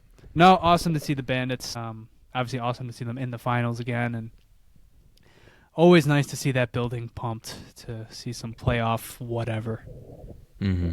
So we'll be tuning in Saturday night to hopefully see yet another Buffalo championship. Yep. We could only pray. All right, folks. Looking ahead here, we're planning on recording another episode this weekend. We're gonna do a mailbag. Christian is headed out of town, so it'll probably just be me and JP, or maybe I'll have Jesse on to come full circle and get him back on an episode before the summer. So stay tuned for that. Send in your questions. Yep, send in your questions, whatever, anything hockey related. Could be Sabres related, could be Mitch Marner, could be whatever. And we'll probably talk about Byram too, because that was the only other Sabre storyline that came out, and we didn't really touch on it much. Mm-hmm. So stay tuned for that. But other than that, I think we'll wrap up this episode. Thank you very much for listening. If you made it this far, if you did, you are the best. And if you haven't already, be sure to follow us on Twitter at the Sabre Report. Also on Instagram, TikTok, and YouTube at the Sabre Report. If you listen to this on YouTube, be sure to like, share, and subscribe. And tell us what you thought in the comments. Tell us what you thought about Shanahan, Mitch Marner, and obviously the player grades. Give us your thoughts. And if you want updates for the pod, you can follow us at Sabre Report Pod on Twitter. And also go give our friends over at the Buffalo Sports Talk podcast a listen. Did they put out their latest episode yet They might in have the been wake recording of the tonight. schedule release? Oh, that's true. Yeah, they might have been recording tonight. So obviously the Bills just released their schedule. And I know JP and I were talking to Max, who's one of the hosts over there. They were planning to do a scheduled draft, which is always fun. So things to talk about on that side of things. I think are OTAs coming up for the Bills? Believe so. I something's think coming guys up. are back in town. Mandatory camp, maybe. I don't know. Our mandatory camp. Yeah. Something. Guys are back in town for whatever reason. So very cool. Very cool to see. Yeah, go give them a listen. All right, folks. We'll see you guys next time. Take care. And as always, go Sabres. Go Sabres. Go Sabres.